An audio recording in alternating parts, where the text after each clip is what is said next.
Qala al-muallif rahimahullahu ta'ala. Bermula suami yang memberi gilirannya kepada seorang istri yang tertentu, atau ia beri kepada segala istri, atau kepada suami, maka harus bagi suaminya ditolakkan dia dengan bahwa tiada diridha dengan demikian itu, karena tamattu dengan dia itu hak bagi suami.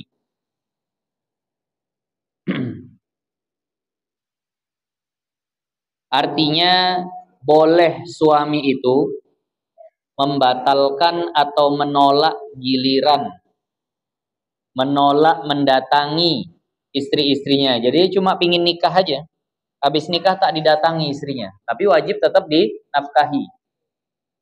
Nafkah tetap wajib, pakaian, tempat tinggal tetap wajib. Adapun yang selama ini biasa disebut nafkah batin, wajib apa enggak itu?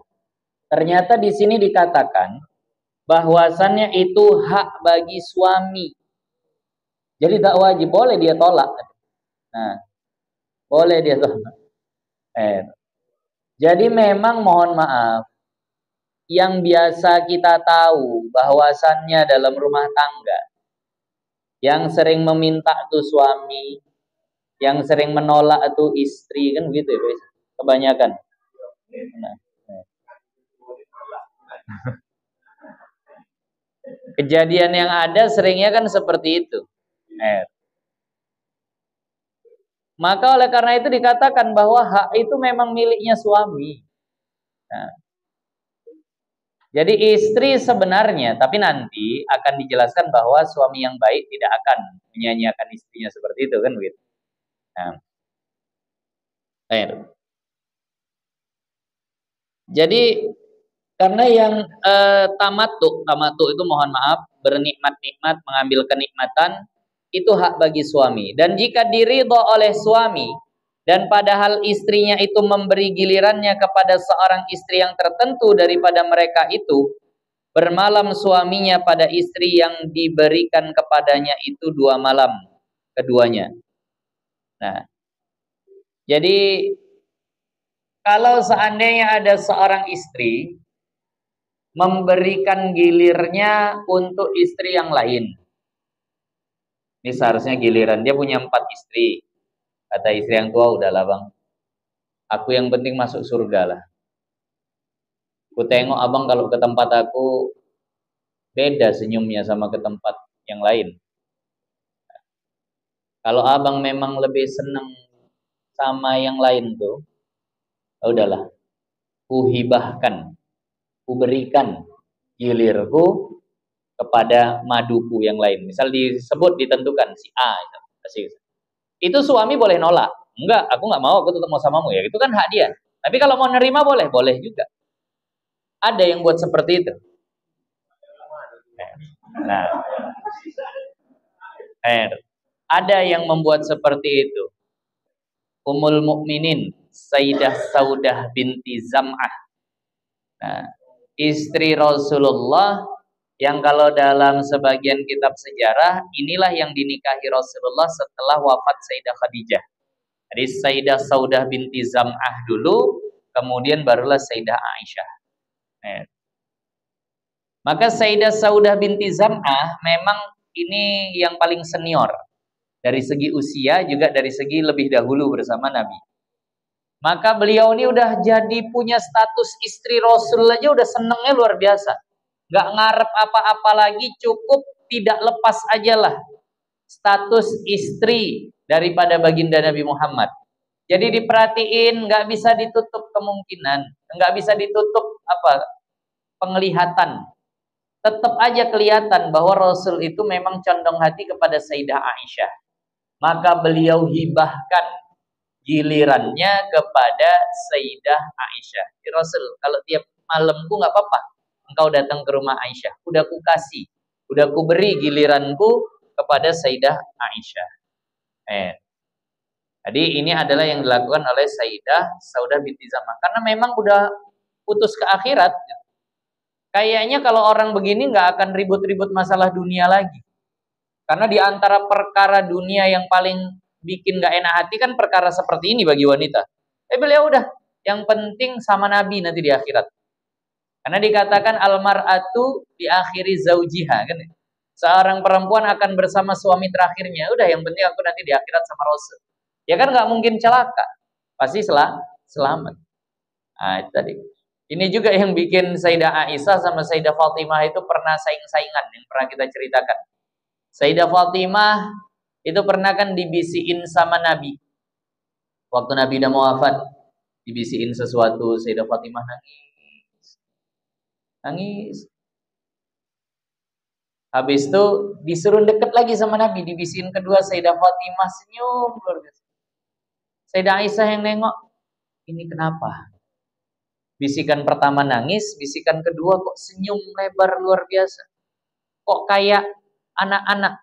Kalau dulu kami ada punya lagu ngis-ngis gula Jawa, habis nangis ketawa-ketawa. Kalau kata anak sekarang tuh mood swing, moodnya langsung ngayun dari sedih langsung ke gembira. Ini ada apa? Tapi mau nanya saat itu masih segen. Dan bahkan ketika ditanya, Sayyidah Fatimah pun bilang, aku nggak akan buka kartu Rasulullah di saat beliau masih hidup. Setelah Rasul wafat didatangi sama Sayyidah Aisyah. Wahai Fatimah, hari itu kan dibisiin. Apa? Oh, yang itu. Yang buat aku nangis karena bisikan Rasul mengatakan, Sayyidah Fatimah, sudah tiba saatnya. Sudah tiba saatnya. Udah paham Sayyidah Fatimah. Nangis. Nangis. Habis itu dipanggil lagi. Ya Fatimah, orang yang pertama kali akan menyusulku di antara keluargaku adalah dirimu. 3 bulan. 3 atau 6 saya lupa. 3 bulan kalau nggak salah. Setelah Rasul wafat, Sayyidah Fatimah nyusul. Nggak lama. 3 atau 6 ya. Nanti dicarilah, dilurusin. Nah, jadi ketika dikatakan seperti itu, kemudian ditambahi, dan engkau adalah Sayyidat Nisa'il Jannah. Engkau adalah pemimpin seluruh wanita di surga. Sayyidah Fatimah. Jadi ibu-ibu kalau masuk surga nanti pimpinan depannya, ketua kelasnya, ketua barisannya yang paling depan itu adalah Sayyidah Fatimah. Makanya mesti dikenal-kenal nih Sayyidah Fatimah itu gimana. Sayyidah Fatimah itu perjalanan hidupnya bagaimana. Beliau enggak yang panjang umurnya, masih umur 20-an tahun beliau wafat. Sayyidah Fatimah itu meninggal di usia 20-an tahun. Enggak lama. Jadi ketika Rasul diangkat menjadi nabi, saat itu usianya masih sekitar 15 tahun ya. Hijrah. Oh, waktu hijrah 15 tahun. Waktu dia dibawa hijrah itu usia sekitar 15 tahun. Nah, 15 atau 17. Baru Rasul kan 10 tahun. Dia sekitar 25, 26, 27-an gitulah wafat. Sayyidah Fatimah. Nah, jadi dengan ini Sayyidah Fatimah merasa lebih unggul. Nah, lihat, aku adalah pemimpin para wanita di surga. Kayaknya membanggain dirinya di depan Sayyidah Aisyah.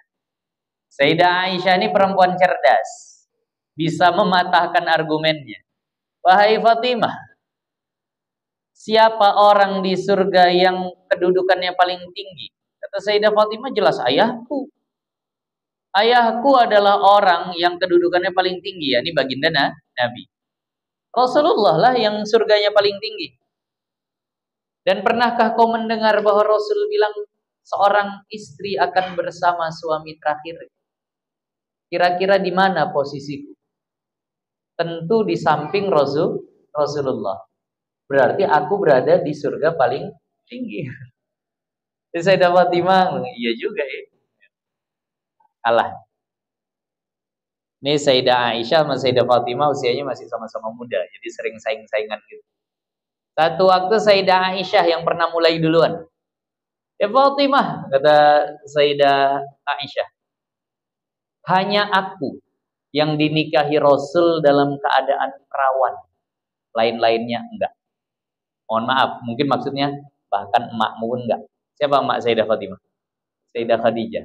Cuma aku yang dinikahi Rasul saat masih perawan. Dibales sama Sayyidah Fatimah. Namanya orang-orang cerdas. Tapi hanya ibuku yang menikahi Rasul dalam keadaan Rasul masih lajang. Dibales. Ya kan benar, lainnya sudah pernah nikah. Ini adalah cerdasnya Sayyidah Fatimah. Nah, itu satu sama. Jadi ini yang seperti ini bikin Sayyidah Aisyah gembira. Dan Sayyidah Saudah binti Zam'ah juga enggak mikirin lagi, yang penting nanti di akhirat berdampingan sama Rasul. Nah, jadi kalau seandainya sudah dihibahkan seperti itu, maka suaminya itu bermalam pada istrinya yang diberikan kepadanya itu dua malam. Keduanya atau ia beri gilirannya kepada segala istri. Nah, atau begini, si istri tidak menentukan. "Dah bang, kalau giliranku, abang terserah mau sama yang siapa, nggak usah datang ke aku pun nggak apa-apa." Paham? Hibahnya diberikan kepada suami atau hibahnya diberikan kepada istri. Jadi kajian ini tentang istri yang memberikan gilirannya. Caranya bisa diberikan kepada istri yang lain, dia sebut. Kayak Sayyidah Saudah binti Zam'ah disebut namanya. Siapa? Sayyidah Aisyah. Kan gitu. Berarti nggak boleh kepada perempuan yang lain. Tapi kalau yang diberikan itu adalah suami, ya udah bang, pokoknya aku udah berikan giliranku kepada abang. Abang terserah, mau datang ke aku silahkan, mau datang ke yang lain juga silahkan. Ke siapa? Terserah abang. Nah, itu nggak ditentukan tuh. Jadi yang seperti itu juga boleh ya. Kalau udah begitu terserah suaminya. Atau suaminya mau, atau ia gugurkan gilirannya, disamakan oleh suaminya pada gilirannya antara segala istri. Ya, ini masih lanjutan yang tadi. Yang tinggalnya. Jadi terserah. Nah, dia gugurkan giliran dia samakan kepada siapapun, terserah abang mau yang mana. Nah, dan jangan ia tentukan dengan dia akan setengah mereka itu, atau ia beri gilirannya kepada suami, maka haruslah baginya ia tentukan dia bagi seorang istrinya. Intinya sebenarnya tadi, cuma ini bahasanya agak muter-muter.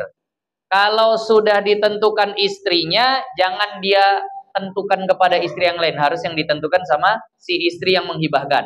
Atau memang dia umumkan aja yang mana, terserah abang, maka bebas dia mau bersama istri yang mana. Nah, jadi ini adalah aturan yang dibuat Islam.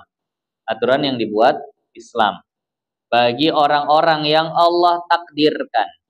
Allah memang sudah tentukan bahwa dia memiliki pasangan lebih dari satu. Nah, itu udah. Nah, ketimbang pusing-pusing mikir, Pak, ikuti takdir aja udah. Nah, ada yang pingin kali punya istri dua, Allah tahu. Satu aja gue bingung, ibadah jadi tak karuan.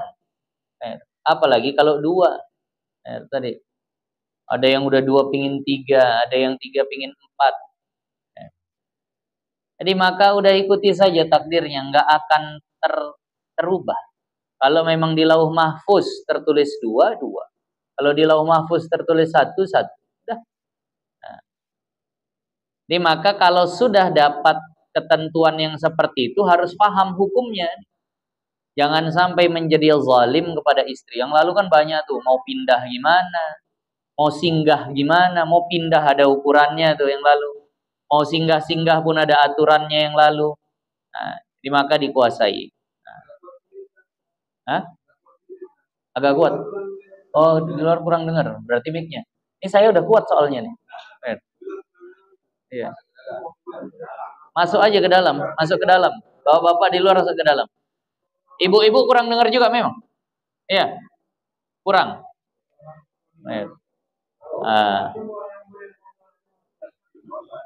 Di sini masih lapang teman-teman, masih bisa masuk. Biar dengar.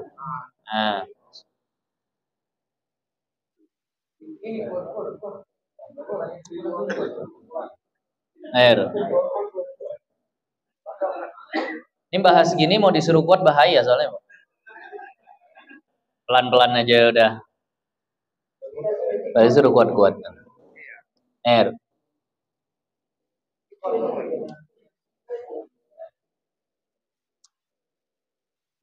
Faslun, satu fasal. Faslun fi hukmi syiqaqi bainaz zaujain. Ini suatu pasal pada menyatakan hukum bersalah-salahan, berseteruan antara dua laki istri. Nah, ini tentang kalau terjadi perselisihan suami istri yang kayaknya sebagian besar yang berumah tangga pasti ngalami. Ada yang mungkin dari nikah sampai mati tak pernah berantem, ada. Tak pernah adu mulut, ada. Tapi jarang, kan gitu. Rata-rata pernahlah beradu mulut, pernah beda pendapat, kan gitu. Kalau itu terjadi, jangan langsung merasa nggak enak hati, Pak. Kenapa? Itu pun terjadi kepada diri baginda Nabi. Itu pun terjadi kepada diri baginda Nabi. Kan udah pernah kita ceritakan bahwa Sayyiduna Umar itu pernah bilang, kami dulu di Mekah melihat bahwa laki-laki itu berkuasa lebih tinggi daripada istri. Begitu kami hijrah ke Madinah, kami lihat ternyata para istri lebih pula kuat daripada suami. Beda ternyata budaya Mekah dengan budaya Madinah. Di Mekah suami itu punya kuasa. Istri itu betul-betul takut sama suami. Di Madinah ternyata istrinya agak-agak lebih tinggi daripada suami. Jadi kalau di sini ada laki-laki yang kalah sama istrinya, itu laki-laki Madinah. Nah, itu kata Sayyiduna Umar. Lanjutan hadis itu hadis panjang. Kami waktu itu daurah sama Syekh Nuruddin, daurah kitab Sahih Bukhari. Jadi di Sahih Bukhari tertulis. Lanjutan dari Sayyiduna Umar apa? Kami yang hijrah dari Mekah ke Madinah, itu kan bawa istri-istri Mekah. Beberapa lama bergaul sama orang Madinah, istri kami jadi belajar sama istri-istri Madinah. Yang dulu istri itu nurut aja, sekarang kok udah mulai agak-agak ngelawan. Yang dulu kalau dibilang begini, iya bang, sekarang mulai menjawab, membantah. Ketularan sama perempuan Madinah. Jadi itu tadi. Sampai Sayyiduna Umar bilang begini kepada istrinya. Kalau bahasa kita, Dek, kok sekarang udah menjawabin aja? Kurang lebih lah bahasanya. Kok sekarang udah ngebantah begini? Kok nggak kayak dulu kok sekarang? Maka kata istrinya Sayyiduna Umar apa? Nah, asal engkau tahu, istri Nabi, istri Rasulullah juga berbuat seperti ini kepada suaminya. Tadi. Berarti Rasul juga mengalami perkara yang sama. Mendengar itu Sayyiduna Umar bilang, yang benar iya, bahkan ada istri Nabi yang kalau lagi merajuk, lagi marah sama Nabi, dia tidak mencakapi Nabi selama sehari semalam. Sayyiduna Umar pakai baju menemui anaknya. Siapa? Sayyidah Hafsah. Siapa Sayyidah Hafsah itu? Istri Nabi. Dia takut Sayyidah Hafsah itu berbuat seperti itu. Yang betul ya. Langsung jumpai anaknya. Jangan sampai anakku kualat sama Rasul. Langsung jumpai Sayyidah Hafsah, kemudian bilang, ya Hafsah, kau jangan ikut-ikutan, jangan tertipu dengan sikap Aisyah kepada Rasul. Kan kita sering dengar Sayyidah Aisyah itu kadang-kadang agak bagaimana lah sama Rasul gitu Mas. Beda. Sayyiduna Umar main telak-telak saja ngomongnya. Dia tuh istri yang paling disayang. Oh tidak. Gitulah kurang lebih bahasanya. Jangan kau tertipu sama Sayyidah Aisyah. Jangan kau lihat Aisyah bisa begitu, kau juga bisa begitu. Kenapa? Karena dia itu beda hati Rasul kepadanya sama kepadamu. Jangan ya begitu. Dinasehati. Jadi tadi ternyata Rasulullah juga pernah mengalami seperti itu. Banyak kisah Rasulullah mengalami perkara yang seperti itu. Piring pun pernah sampai pecah di rumah Rasul. Dalam satu riwayat, Sayyidah Aisyah pernah lagi belajar masak lah mungkin. di rumah Sayyidah Aisyah. Karena namanya masih gadis, masih muda. Rasul meninggal, Sayyidah Aisyah usianya berapa? Masih 18. Rasul meninggal, usia Sayyidah Aisyah itu masih 18 tahun. Ya anak sekarang tuh masih belajar-belajar masak, Bu ya. Kan gitu. Jadi Sayyidah Aisyah pingin buatin makanan untuk Rasulullah. Ya lagi begitu ternyata datang utusan Sayyidah Sofiyah, istri yang lain, madunya. Bawain makanan, bawain makanan. Ini lagi belajar masak, lah datang makanan yang udah siap, yang mungkin udah lebih pandai masak. Emosi lah Sayyidah Aisyah. Ini apa-apaan kok ngirim makanan? Nggak bisa rupanya nanti aja waktu Rasul ke rumahnya kok sampai dikirimin kemari. Disenggol, entah tersenggol, wallahu a'lam, jatuh piring tuh pecah. Tuh, pernah juga terjadi seperti itu. Tapi Rasul dengan tenangnya bilang, ya Aisyah as-sahnu bis-sahni. Atau kama qala. Wahai Aisyah, piring ganti piring. Ganti piringnya, kau udah jatuhin. Rasul kutipin makanannya dengan tangan. Tadi pernah kejadian seperti itu. Banyak. Kalau kita lihat bagaimana istri-istri Rasul, bahkan Rasulullah. Tapi kalau sama Sayyidah Khadijah memang nggak pernah kedengeran. Sama Sayyidah Khadijah itu tidak pernah terdengar.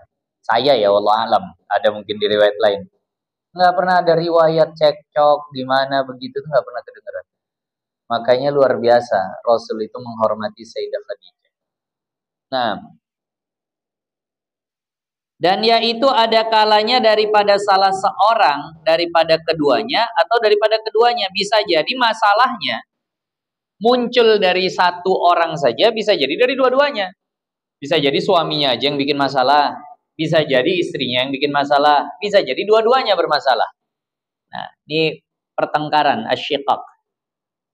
Maka jika ada nyata tanda nusyuz istri, kalau seandainya ada kelihatan secara nyata tanda durhakanya istri, nusyuz itu artinya durhaka, yaitu keluarnya daripada taat suami, nggak taat lagi sama suami. Bisa daripada perkataan, bisa jadi dengan kata-kata. Nah, seperti ia menjawab akan suaminya dengan perkataan yang keras. Allah, hati-hati ibu-ibu. Itu tanda nusyuz. Itu tanda nusyuz. Ketika menjawab suami dengan ucapan yang keras. Jangan lihat suami, ingat saja pesan ini. Terkadang begini, perempuan selalu bilang, kok kayaknya kami aja yang dikalahkan. Suruh nurut sama suami, suruh nurut. Ibu kalau bisa taat sama suami, ibu adalah wanita yang menang. Kelihatan kalah di dunia mungkin. Tapi nanti di akhirat, ibu pemenangnya. Mungkin suami masih dihisap, ibu udah masuk surga duluan. Kenapa? Karena itu modalnya. Yang bisa taat sama suami, itu dikatakan imbang sama jihad fisabilillah. Kalau nggak salah saya sini belajar kitab Uqudul Lijain sama Ustaz Sumitra, ya? Ada? Nah, udah terbaca bab itu? Belum? Ayo. Bahwasannya datang seorang perempuan kepada Rasulullah. Datang perempuan kepada Rasulullah kemudian protes, "Ya Rasul, laki-laki kau izinkan berjihad. Laki-laki kau bolehkan berjihad. Yang kalau mereka mati di medan perang, mereka langsung masuk surga. Kami boleh jihad enggak Rasul?" Enggak boleh. Loh kok enggak adil? Laki-laki bolehkan berjihad. Kami kok enggak boleh berjihad? Kami juga mau punya amalan yang kalau kami mati langsung masuk surga. Kami mau jihad perang. Perempuan dulu protesnya yang seperti itu. Bukan laki-laki boleh jadi presiden, perempuan kok nggak boleh jadi. Bukan begitu protesnya. Emansipasinya bukan mandang dunia. Pingin di akhirat sama-sama dapat peluang mati syahid. Maka kata Rasul gini, sampaikan kepada seluruh wanita yang kau temui setelah ini, bahwasannya siapapun di antara mereka yang bisa taat tunduk patuh kepada suaminya, lalu dia mati dalam keadaan seperti itu, maka itu setara dengan orang yang mati jihad fisabilillah. Nah, Jadi pasti menang ibu, walaupun nampaknya kalah gitu. Kayak orang yang mati di medan perang, kayak ini orang-orang Palestina nih, kayaknya kalah ya. Tapi di akhirat mereka menang, kan gitu. Di akhirat mereka menang. Ya. Jadi maka kata Rasul itu. Nah, tapi memang dibilang Rasul, tapi sedikit di antara kalian yang bisa melakukannya. Seolah perempuan ini daripada suruh nurut sama suami, mending disuruh ke Palestina sana. Seolah begitu. Daripada harus aku nurut sama suami, mending aku angkat senjata lawan orang kafir itu. Seolah begitu lebih berat rasa-rasanya. Padahal kalau itu dilakukan menang. Jadi ketika ada suami berdebat terus kata suami, kau nih mesti nurut sama suami. Diam aja udah ikut aja napa? Aku cuma ngasih saran. Tapi kalau abang memang tak dengar, ya sudah. Nah, yang penting abang rito sama aku. Kok enak kali, semacam kalah aja kami ini. Ibu menang. Saya pernah jumpa sama perempuan, pernah diceritakan sama orang ya, bukan jumpa. Pernah diceritakan sama orang, ada seorang wanita dengan bangganya bilang, oh suamiku itu kalau di rumah nggak berputih sama aku. Suamiku kalau di rumah itu nggak ada, nggak berputih sama aku. Enak aja dia ngatur-ngatur. Pokoknya kalau di rumah nggak berputih. Aku mau kerja mana bisa dia ngelarang, aku mau ini mana bisa. Seolah dia bangga dengan mengatakan itu, padahal sebenarnya dia sedang menjauh dari surga. Padahal dia nanti akan kalah di akhirat. Dia cerita dengan bangganya begitu. Nah, seolah dia bisa menundukkan suaminya di dunia, dia itu menang. Padahal dia kalah nanti. Karena jihadnya seorang istri, seorang wanita, itu dengan sesuatu yang paling dominan pada dirinya. Perhatikan begini. Apa yang paling dominan dari seorang laki-laki? Tenaga dan fisiknya. Kan gitu. Makanya jihadnya dengan tenaga dan fisik. Apa yang paling dominan dari diri seorang wanita? Perasaan dan hatinya. Maka jihadnya dengan hati dan perasaan. Begitu, udah paling pas itu dah. Nah, tak enaknya itu, nggak enak betul rasanya. Masa diperlakukan? Itulah nama jihad. Mana boleh jihad enak? Orang balasannya lah katanya seperti jihad fisabilillah. Nah, cuma Ustaz, kalau jihad di perang itu paling mana ada perang setahun Ustaz. Nah, setahun perang terus gitu. Jarang ada. Mati udah habis itu masuk surga dia. Ini 40 tahun Ustaz. Begitu terus sama suami ini. Nah, jadi maka perlu ibu sampaikan, perlu bapak sampaikan kepada anak-anak perempuannya. Ketika seorang perempuan sudah masuk ke dalam rumah tangga, sudah menikah, dia sedang masuk ke dalam medan jihadnya. Dia sedang masuk ke dalam medan jihadnya. Rasul juga paling khawatir sama seorang perempuan itu dengan masalah ini. Ada seorang perempuan datang kepada Rasul nanya masalah ilmu, wanita Ansar, wanita Madinah tadi. Rasul tahu ya karakter wanita Madinah tadi gimana. Jadi wanita Madinah ini datang kepada Rasulullah kemudian nanya masalah hukum fikih ini itu segala macam. Dijawabin sama Rasul. Setelah selesai kata Rasul, nah, amutazawwijah anti? Udah nikah belum? Kata Nabi. Kata perempuan tadi, naam, iya, sudah nikah ya Rasul. Udah, saya sudah nikah ya Rasul. Nah, maka apa kata Rasul? Kaifa anti bih? Gimana sikapmu sama suami? Nah, itu yang diperkhawatirkan Rasul itu. Sikapnya sama suami gimana? Nah, sikapnya sama suami bagaimana? Nah, bagus-bagus enggak kau sama suami? Kalau seandainya bagus, alhamdulillah, kata perempuan tadi apa? Aku memperlakukannya sebagaimana engkau menyuruh kami ya Rasul. Nah, maka Rasul senang kali dengarnya. Nah, jadi itu tadi. Memang berat. Berat. Rasul bilang, sedikit perempuan yang bisa taat sama suami. Tapi saya harap yang di sini termasuk yang sedikit tadi. Yang kalau mati langsung masuk surga. Yang amin laki-laki aja bulan.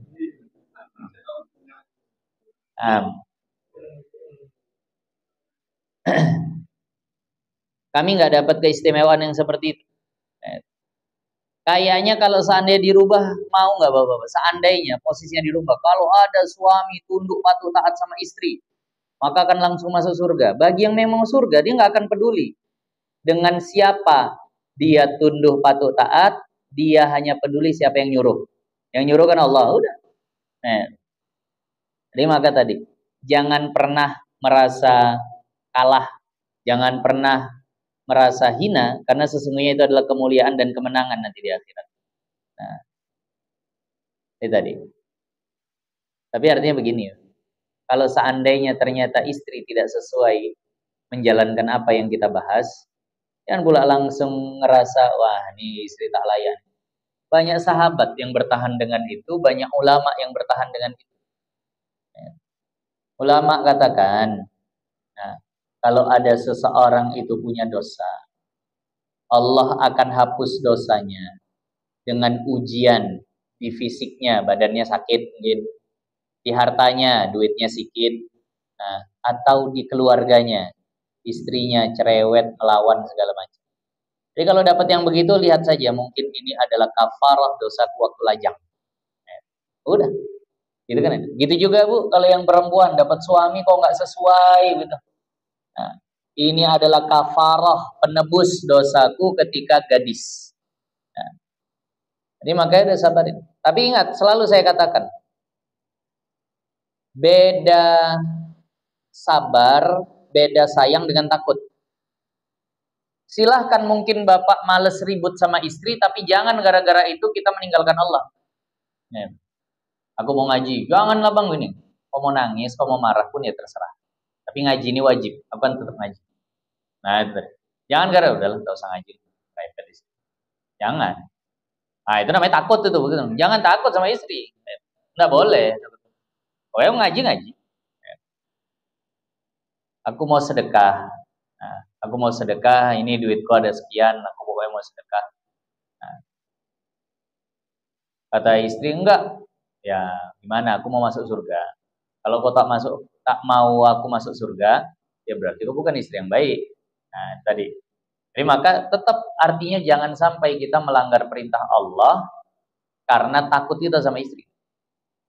Nah, mungkin bahasanya yang diperhalus, kita tak kuat-kuat, tapi tetap apa yang kita mau untuk ibadah itu tetap jalan. Nah, ini tadi. Dengan pertimbangan tapi ya, jangan sampai melalaikan hak istri. Kalau melalaikan hak istri ya nggak boleh. Jadi di antara bentuk tanda-tanda istri sudah mulai tidak taat, nusyuz itu adalah menjawab akan suaminya dengan perkataan yang keras. Kemudian daripada lemah lembut. Setelah awalnya lemah lembut. Awalnya lemah lembut, betul. Sekarang jadi keras. Ah itu berarti tanda dia sudah mulai ada nusyuznya. Tapi kalau memang dari awal udah keras, berarti memang karakter. Nikah sama perempuan gunung, yang kalau nyuruh maknya di puncak dia di lembah gitu. Dia berteriak-teriak. Akhirnya begitu dapet ya memang udah dari awalnya. Nadanya nggak ada do rendahnya, do tinggi langsung. Jadi kalau memang udah begitu jangan dibilang kok durhaka nih. Durhaka cuman memang aku gini setelannya. Nah, ini yang awalnya lemah lembut, kemudian jadi keras. Nah, ada itu tadi.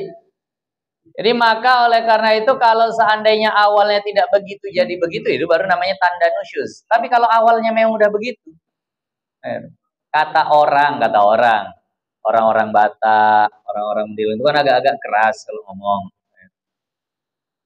Itu kalau seandainya seperti itu dapat istri terus dia ngerasa istriku merasa durhaka ini, enggak. Nah, memang udah bawaan begitu, tenggorokannya itu lancar betul. Nggak ada hambatan, jadi keras suaranya.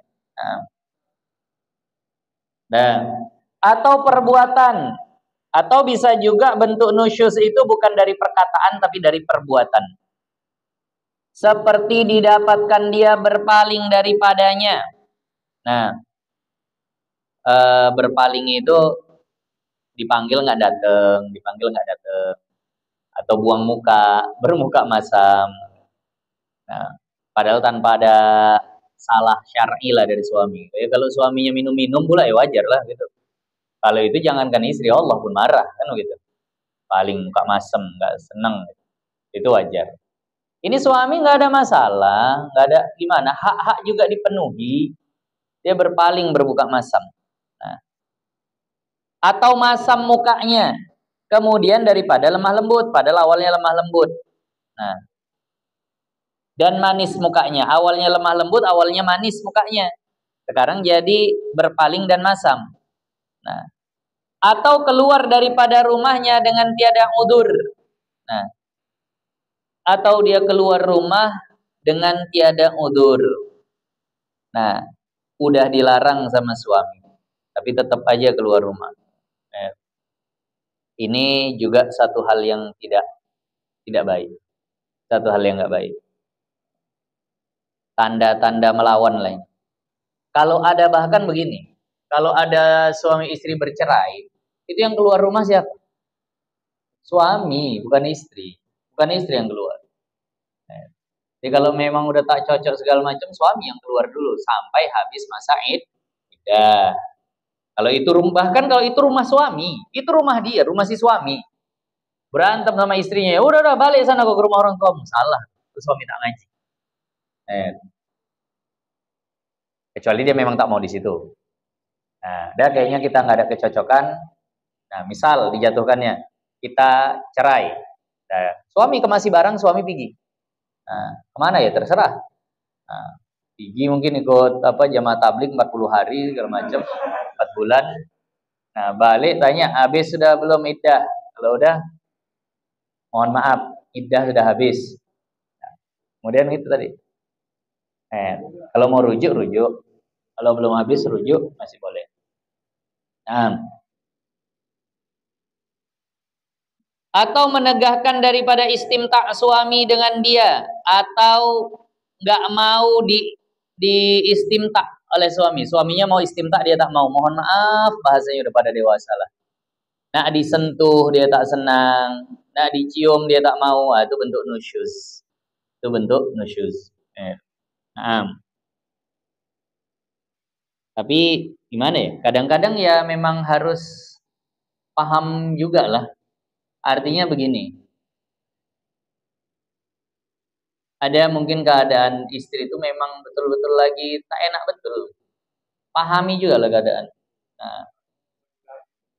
Nah, itu tadi. Perlu juga yang seperti itu difahami. Bukan berarti langsung dibilang, oh ini kewajibanmu. Iya, dia tahu. Artinya begini. Suami yang baik pasti kan pingin istrinya masuk surga. Maka mudahkan jihadnya istri. Nah, buat medan perangnya itu nggak berat kali. Nah, buat medan perangnya itu tidak berat kali, medan jihadnya dipermudah lah, biar dia mudah masuk surga. Ini kayaknya kalau ku minta sekarang tak tepat waktunya. Kenapa? Baru hilang duitnya 2 juta. Masih pusing dia mikirkan tadi. Terus kita ya mata enak hati lah dia gitu. Jadi maka dilihat, nah ini tak cocok, kan gitu. Ya kita juga ada perasaan gitu. Ya udah nanti dulu, nunggu enak dulu. Nah, walaupun secara hukum ya, secara hukum fikih betul, kapanpun, bahkan ketika dia lagi masak, dipanggil, matikan dulu kompor ke situ dulu, malah nanggung nih. Tapi tetap disuruh matikan, suruh ke situ. Ini kan hukum fikih. Tapi ingat tadi, ini adalah jihad yang sulit bagi istri. Kan kita pingin nih jihad istri kita itu mudah. Kan kita pingin istri kita masuk surga. Mudahkanlah jihadnya. Nah, jadi saling juga lah lihat. Nah, istri baru lagi ada yang pakai skincare di sini, Pak. Krim muka segala macam. Itu kadang disentuh aja deh, ya Allah bang, mahal nih bang, nanti ngulang lagi. Nah, tunggulah dulu entah apa segala macam. Nah, ya kan kita juga yang rugi gitu, bola balik balikannya.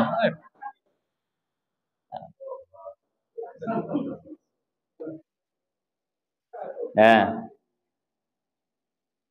jadi intinya ada juga usaha kita untuk memudahkan istri itu taat sama suami.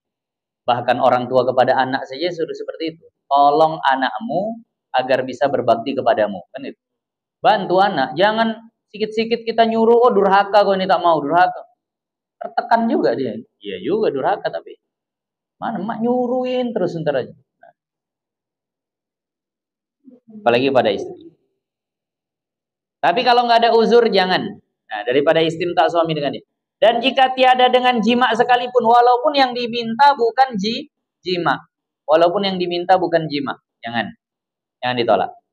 Sekira-kiranya tiada udur. Kalau tidak ada udur.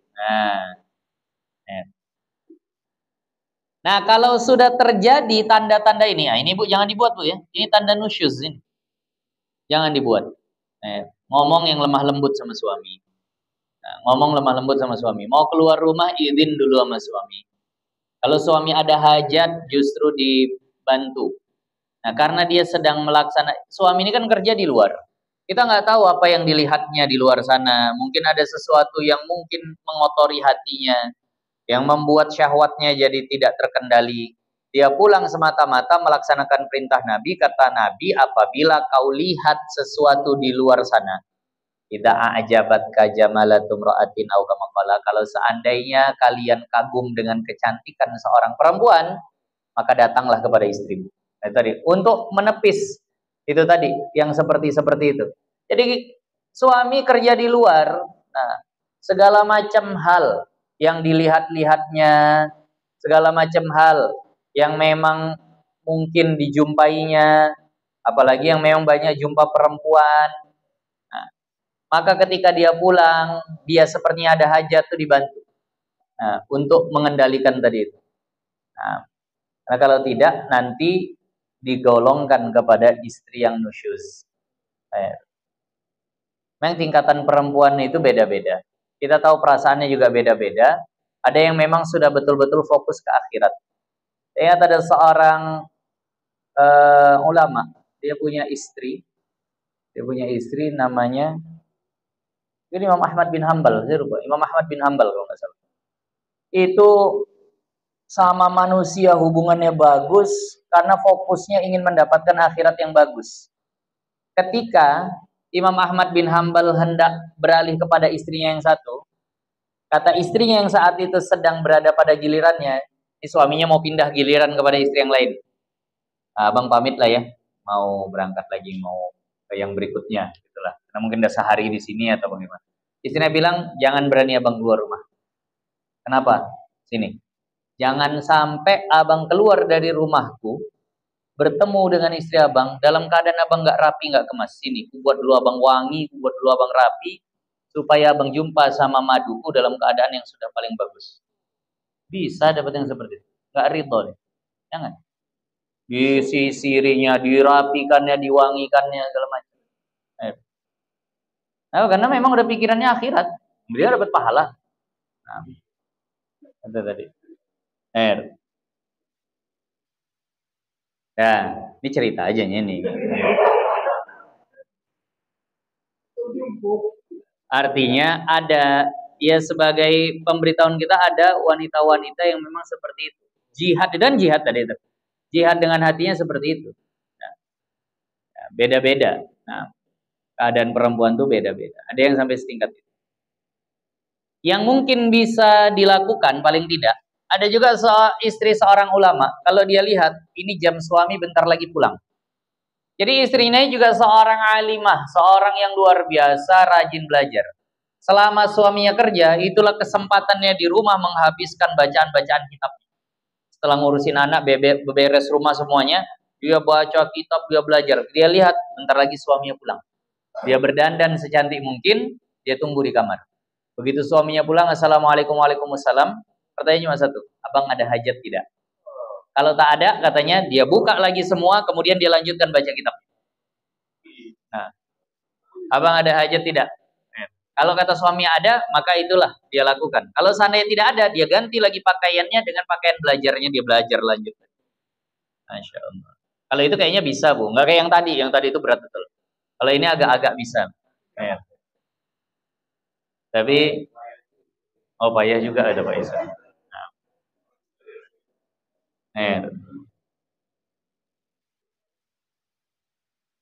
Jadi beda-beda. Nah, kalau seandainya nanti udah ada tanda-tanda nusyuz, apa yang harus dilakukan? Itu nanti akan datang.